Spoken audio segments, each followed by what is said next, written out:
Hello everyone, welcome to Digital Realm, welcome to the Realm with me, Proen. In today's episode, we'll be going over the pros and cons of the Pokemon Let's Go series for Pokemon Let's Go Pikachu and Eevee. We'll be going over my team, and a previous video I recorded my team, so that would be kind of a different kind of edited version of my team, and I'll be going over the realisticness of my team throughout my pros and cons. So let's get into the episode. See you in a bit. Bye.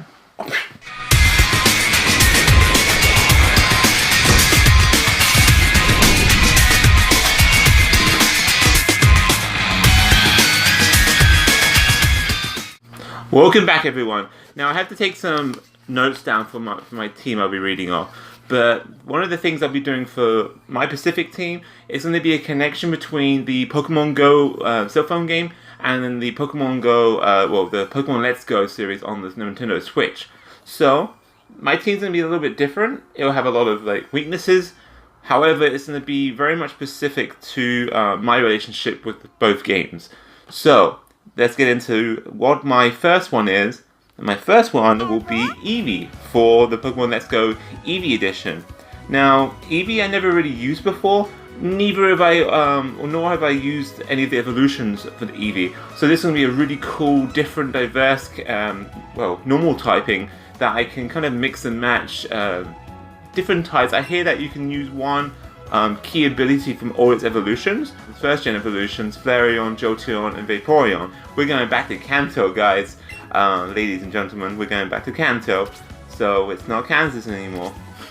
So anyway, so I look forward to using Eevee in a different way, which should be really cool for this series. And as I said, I'm going to have a lot of weaknesses, so it'll be a little bit of a challenge for me to kind of overcome those weaknesses with the type advantages of movesets over the Pokemon typing. So, my second Pokemon on my team is going to be Mew for my second team. And I'm trying to do this in kind of order of I'll probably gain access to them. But the reason why I'm choosing Mew is because I'll have a Pokeball Go Plus, coming with the Eevee edition. So I'll do an unboxing of that, give my opinions of it. I know there's little information here and there about it. I have big hands, so I'm curious how it's going to be, if it's going to be really tiny, if it's going to be too big. Probably not too big. I hear it's kind of heavy, small. So we'll find out how that goes with my hands. But I am looking forward to testing out the automatic Pokestop spinning through Pokemon Go. So I'll let you know how that goes. I'm a big fan of the Go Plus that I have for Pokemon Go.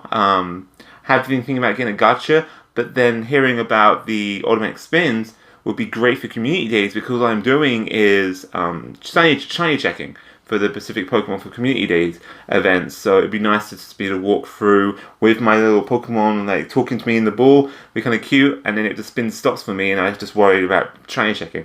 So that would be pretty nice, a little advantage. But with Mew, usually at the end of the game, I get Mewtwo, and it will become part of my team, or Alakazam will be part of my team, because I usually have Alakazam in my main series, because he's awesome. At least in the Kanto region. I probably have changed it up since that point. Last time I played a Pokemon game was for Sun and Moon. Never got Ultra Moon and Ultra Sun, just because I switched to the Switch, and I never went back to the 3DS. Nothing wrong with the 3DS, it's a fantastic system, but I want to support the Switch. So yeah, it'd be cool to use the original version of Mew, or Mewtwo, which is Mew, which is where Mewtwo came from. So yeah, I'm looking down to see my notes.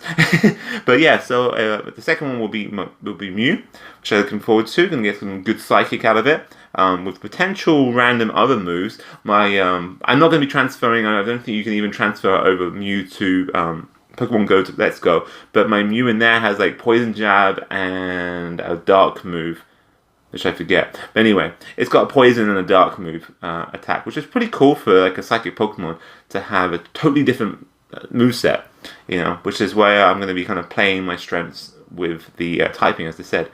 So, moving into my third Pokemon, I was going to say Generation 3. So, moving into my third Pokemon choice will be Pinsir. So, why Pinsir, you may ask? I don't really connect with him too much, but this is why I'm picking him, because back in the olden days with Kanto in the Safari Zone, there was a choice to make. It would be Pinsir or Cypher. Now, correct me if I'm wrong, but were they region exclusives? Maybe that's why I went with Cypher more than Pinsir, but I absolutely love the design of Cypher. And I remember that watching the anime, and it was like a kind of a Western episode where Cypher was in a like a cowboy town or something like that. I remember very distinctly, kind of vividly, Cypher being in that kind of episode. But anyway, I fell in love with Cypher. Sizzle's pretty awesome too, his evolution, but he never got a Mega Evolution. And with Pinsir having an Mega Evolution, it's my chance to be able to use a Pokemon I didn't really use before, and use him to his well, kind of his peak, unless they do anything else other than Mega Evolutions later on down the line. But right now, his Mega would be his peak. So it would be awesome to see him in that role and be one of my main guys. Especially with the bug flying type would be really awesome to use. I'm looking forward to kind of seeing that. Whether I do a kind of a attack or the tanky kind of build, I'm looking into still. But yeah, so Pinsir is my number 3. Okay, so moving on to my last 3, which are kind of an interesting mixture batch, if you will. But my number 4 choice is going to be Rhydon, or originally going to be Rhyhorn until I evolve it to Rhydon. I'm going to have them all set to the basic as I can. I'm going to be transferring them all over from Let's Go. So I want it really to be my Let's Go team, other than, of course, Mew and Eevee, because Eevee will be part of the Let's Go game, and Mew will be part of the Pokeball Plus. But everyone else from here on out is going to be transferred over from my Let's Go. So, my 4th one is going to be, as I said, Rhyhorn, or Rhydon eventually. And now, you may be thinking, like, why Rhydon? And I never really connected with him, to be honest with you, in the main series games. I never even used him, really. I've heard he's pretty like beefy, he's pretty good. But the reason why I'm using him is because in the in the Pokemon Go series, one, he's around here all the time. Like, it's actually kind of exciting because I say, oh, Rhyhorn, and I capture him. That's kind of the small additions that they put into the Gen 4 currently, little by little each batch, and I'm waiting for Rhyperior.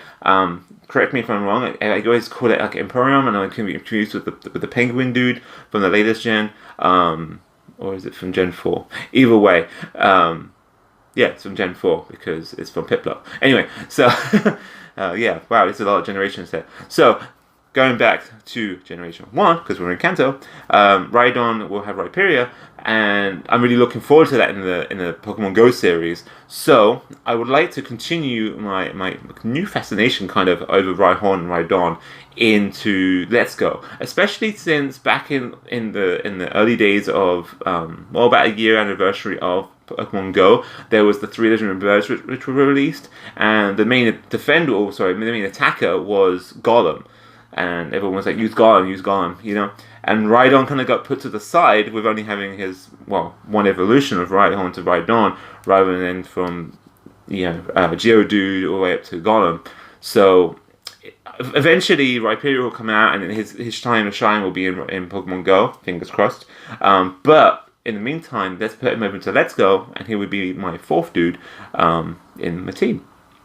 Okay, so, again, I said these last 3 are going to be interesting. So my 5th one is going to be Melmetal, or Meltan, which will currently be the bridge between Pokemon Go and Let's Go. So I don't know when I'll be able to get this one, which is why I put it a bit later on compared to the rest. But Melmetal will be my fifth dude, and as I said, he's going to be the bridge Pokemon. So I feel like he had to be in my team for a game that connects Pokemon Go and Let's Go.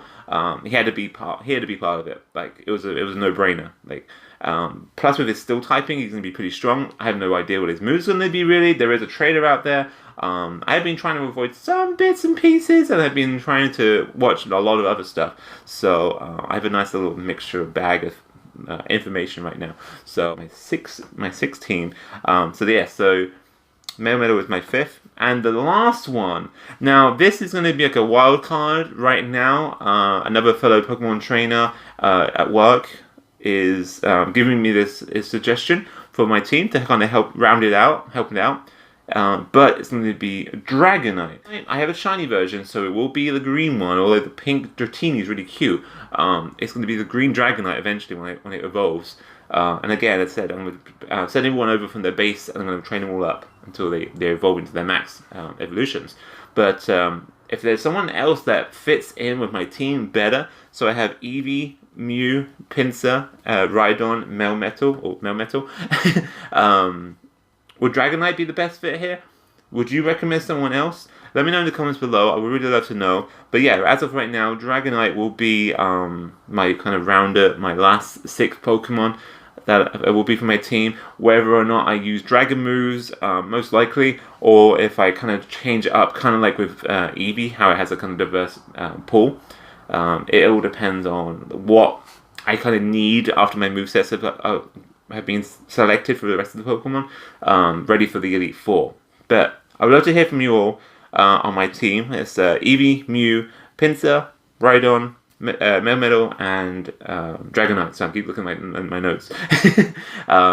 So there's my 6. Let me know in the comments below if I should be tweaking anyone, if there's certain move types and everything to cover each of their weaknesses. And let me know also in the comments below if you do want me to do a playthrough, Let's Go playthrough, or just like an update series on how my progression is. Yeah, so things will be awesome. I'll see you next time, and I've been Prone. You've been awesome. Bye now.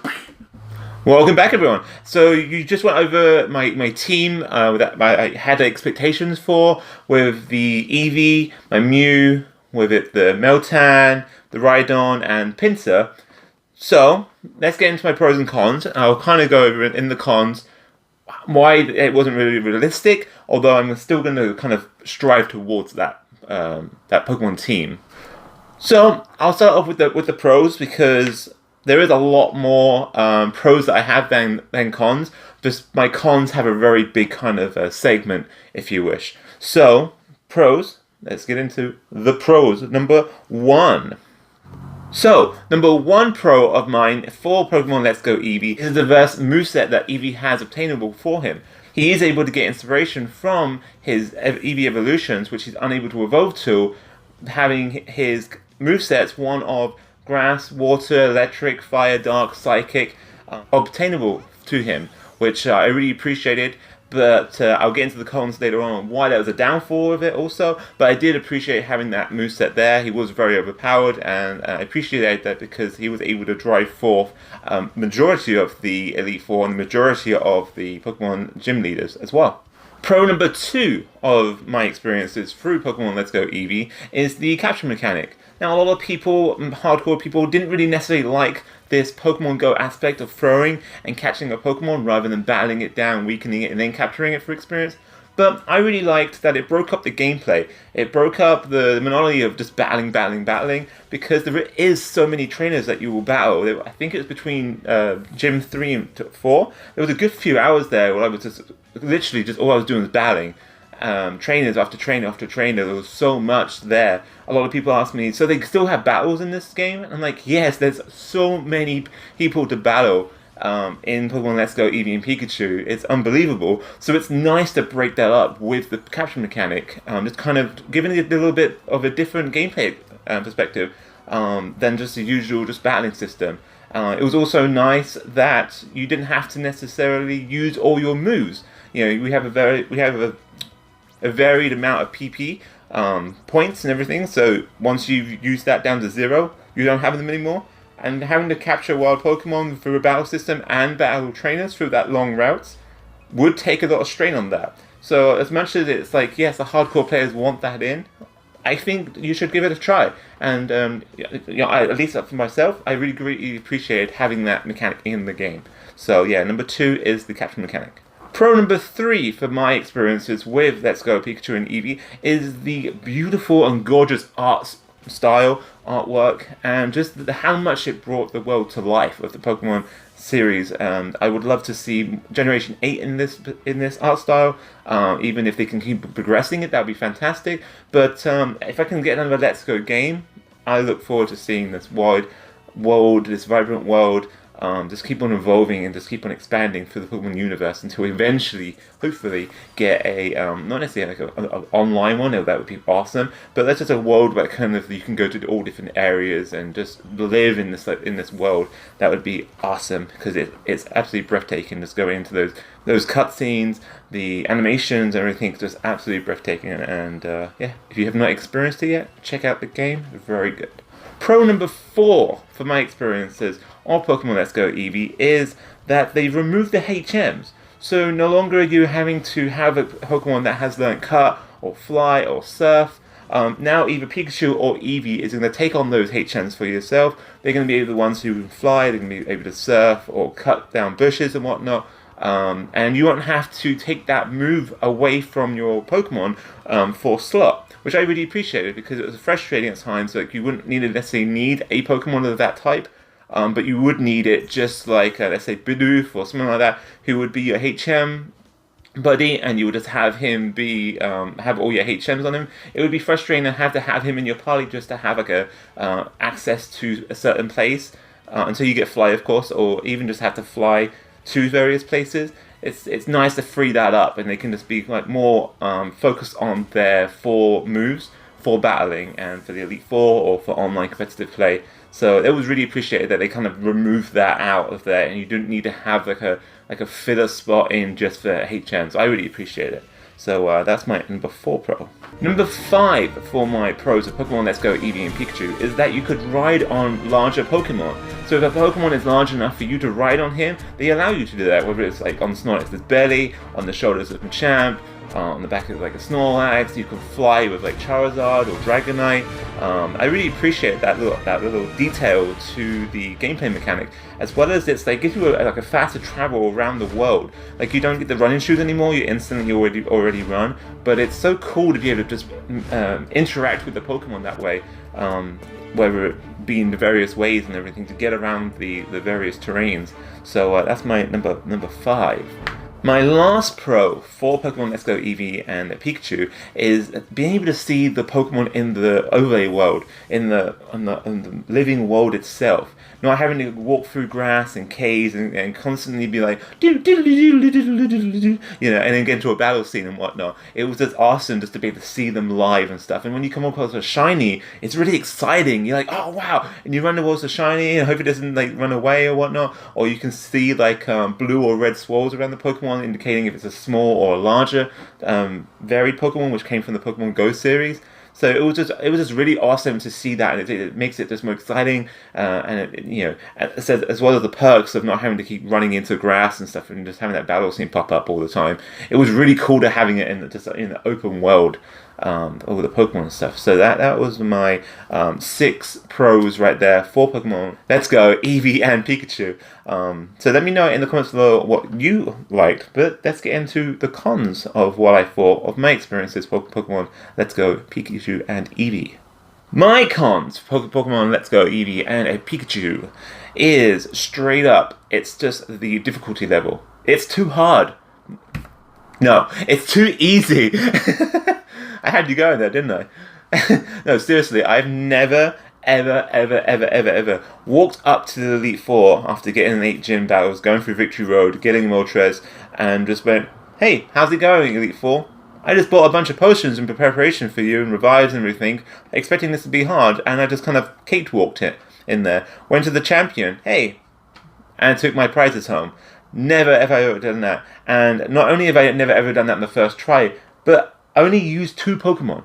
I only used 2. I used my Eevee and I used my Mew. That was it. So it's ridiculously easy. I don't know what the Pokemon Company was thinking when they thought they had to make it this easy. I only have like 2-3 cons, but number 1 is the difficulty level being so easy.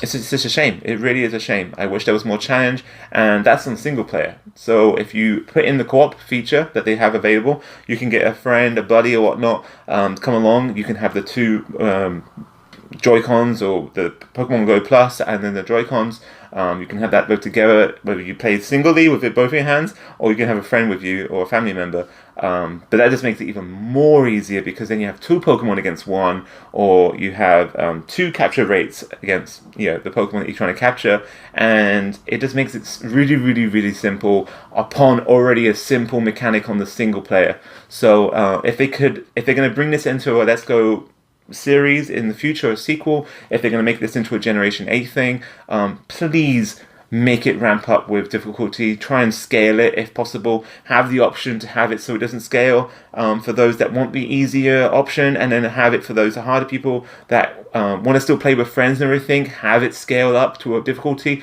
where the trainer of the opposite person will have two Pokemon if you have two Pokemon. That would be really, really cool. And stop at the whole, like, I don't think even the Elite Four had 6 Pokemon, if I remember rightly. I think they had 5. Or was it 4? Either way, it wasn't 6. Like, come on.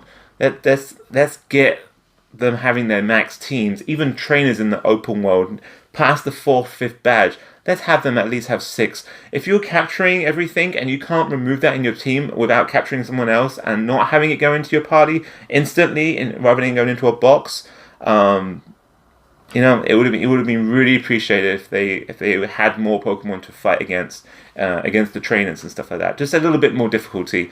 I did appreciate the coaches, and maybe it's a bit more of a pro, but I did appreciate the coaches in the areas. There was like these coaches that would have a little bit different Pokemon types, move types and stuff like that, or movesets. Anyway, that would kind of be different to the rest of the trainers in that area. So let's say you were going in that's like water Pokemon sort of thing, and you've been using like grass and stuff like that. They might fire out they might send you a fire Pokemon or something. Maybe even like an electric one. If you've been using electric, they'll against the water, they'll have like a ground Pokemon or something to counteract the strengths that you've been using. They'll have something to counteract that for you. So that was pretty cool. It was a little bit different mechanic with the coaches, which I really appreciated. But other than that, it was just a cakewalk. It really was. And as I said, I used 2 Pokemon for the Elite Four, Eevee and Mew. And then for the 7th badge against Blaine in the Fire Temple, but in the Fire area, the magma and whatnot, I literally just put in Rhydon just so I could use Rhydon. So it was unfortunate that that like if it wasn't for that, I would only use 2 Pokemon the whole time. I didn't need anyone else. I didn't use Pinsir. I haven't even put Melton into my party yet, which is what I mentioned about earlier on, how my teams that I came up with wasn't necessarily needed because I only needed 2 Pokemon, and the rest of them were just filler. Which is really, really, really unfortunate. That's one of my biggest cons. It's just how easy it is. There's no need for like kind of coming up with teams and stuff like that. Unless you're going to go competitive, there's just really no need to worry about what Pokemon you're going to use. You just have your main one, Pikachu or Eevee. I can't speak for Pikachu how that diverse moveset is compared to Eevee's, but Eevee's one was just made it so simple. Absolutely, really, really simple. So number 2 con for Pokemon Let's Go Eevee and Pikachu is there's a little frustration for myself personally. I played Pokemon Go. When you transfer over to Pokemon Go Park rather than the Survivor Zone, they have Pokemon Go Park now. You have to recapture that Pokemon, which is really infuriating because it's hard enough to capture and go, yet alone then to put it into the Pokemon Let's Go series and have to recapture it with it won't run away or anything, but you have to wait. I wasted like 50 balls on my Moltres. Whereas when I put the Moltres in the Pokemon Let's Go game itself, I used 3 balls. But my Pokemon Go Moltres that I brought over, I had to use 50. So I don't understand why they made it so difficult just to recapture your Pokemon. Okay, cool, they got the mechanic just to put it into your system. Just make everything green. Like, why make it difficulties and everything to recapture when you already went through the struggles in Pokemon Go already? I didn't get it. It was a little bit frustrating. Maybe it's a silly little thing, but let me know what you thought in the comments below. Was that something frustrating to you that you had to recapture it again and they made it difficult even though it won't run away? So what's the point? Anyway, so that's my number 2. Number 3, and pretty much my last con. And as I said, I had more pros than cons, but my biggest con was the easiest. And then the second one is the motion. So the motion was kind of infuriating at times. Once you get it right, it's good. I used the Pokemon Plus, Pokeball Plus, and I use sometimes the motion of the Joy-Con on the right side. But the majority of the game I played, like 90% of the game I played, was through the Pokeball Plus. And there was literally times when I would try and throw it forward. I had to throw it forward this way. So I was literally throwing it away from the TV as if you're going to make a curveball to the right to go forward. And then I was throwing it, I don't know, it was stupid. I was like throwing all the way over here when the TV's right here. So I don't know what happened there. But I literally had to like throw it in very odd places. Sometimes I'd use my knee to like kind of navigate where the direction is, because if I kind of went off my knee, the ball would just go different places. So that was unfortunate. If they can do some tweaking, that would be really cool, because the motion would be awesome with this game. Like, it's really fun being able to throw that Pokeball, just like if you were playing like a trainer. I kind of got really invested in it in the Pokeball Plus, that I want to, for Comic-Con next year, I want to dress up as a Pokemon trainer. So that would be really cool. Maybe I'd go as a hiker, since I've got the dew and everything, so I'll just come with some like rock Pokemon. Let me know in the comments below what you thought of that, if you think of that. Would be interested for Comic-Con 2019. For the 50th anniversary. It's gonna be awesome. But yeah, so it's unfortunate the motion was kind of off, and it wasn't all the time. I'll give it that, but when it was off, it was really off. So that's my 3 cons. So as I said, the difficulty, the motion, and having to recapture Pokemon from Let's Go. From Go to Pokemon Let's Go was very frustrating. But yeah, if they can tweak on the difficulty, I'm not saying to make it super hard or anything. You know, this was going to be a game that gets people into the series. But if you're coming from if you're coming from Pokemon Go, there's some difficulties in there, you know, and you get to like the 3s, the 4s, you need a couple of people with you to help you take them down. Like, sometimes you can take down 3 by yourself, but definitely those 4, and definitely with the 5s. For the legendary raids, you need people with you. It's not like an easy thing, and you need to know your types, your advantages and your strengths and weaknesses and all that, against some of the Pokemon in the Pokemon Go series for the raids and everything. So why they made it so easy in Let's Go, I have no idea. But if you're listening, if you're tuned into this digital realm of mine and of ours, please increase the difficulty for Gen 8, and even for the Let's Go series in general, just in the future. It'd be really, really cool. Maybe some DLC will come out, they'll offer it. I know there's the Masters, afterwards we can challenge every single Pokemon. Let's say like Metapod versus Metapod, that sort of thing. That's cool, but just, why was it even possible for me to get to the Elite Four and not have to grind or anything, or even have to train up my Pokemon? I just walked through with 2 of them on the very first attempt. It's beyond me. But yeah, so this has been my pros and cons. This has been my team of Pokemon Let's Go, Eevee and Pikachu. Realistically, I'm gonna try and strive for competitive. If you guys want to fight me against me, I will continue to get my Meltan up to a Melsteel in Pokemon Go, so I can transfer it to Let's Go, because it doesn't evolve in Let's Go. It only evolves in Go, and you can transfer over. So I will continue to work on that. It'll take me a few weeks, probably a month, to do that through the Pokemon Go series on the phone. Doodly-doodly-doo. Then my Rhydon's ready. I need to find out how to Mega Evolve Pinsir, since I only got the Mega Stones for the Eevee for the starters, for the Charizard, Blastoise, and Venusaur, and then I think that's it. Pidgeotto? Something like that. Anyway, so I only got the Mega Stones for the starters, but I need to find out how to do Pinsir and stuff like that, since that's going to be my Mega Evolution. Didn't even use a Mega Evolution in this game, so that's unfortunate that it was that easy. I didn't even need to do that. So there's a bunch of stuff I was looking forward to, which really, it was just like, it didn't offer me any challenge, it didn't offer me any use for it, any need. So that's the realistics of my team. It's pretty much going to be Eevee and Mew. Took down everything. Rhydon was a bit of fun for the 7th gym, and that was it, you know. But overall, I really, really, really loved the game. I loved the playing through everything, reliving that world, getting to see everything in a 3D version of itself rather than like the sprites. Was cool having sprites back in the day, but I love the direction they're going. Can't wait to see more in Generation 8. Can't wait to see more in Let's Go series. And, well, until next time, everyone, let me know in the comments below your opinions of it, what you thought was cool, what you didn't like so much, what your teams are, and I will see you all next time in the realm with me, Prone. You've been awesome, everyone. I'll catch you all next time. Bye now.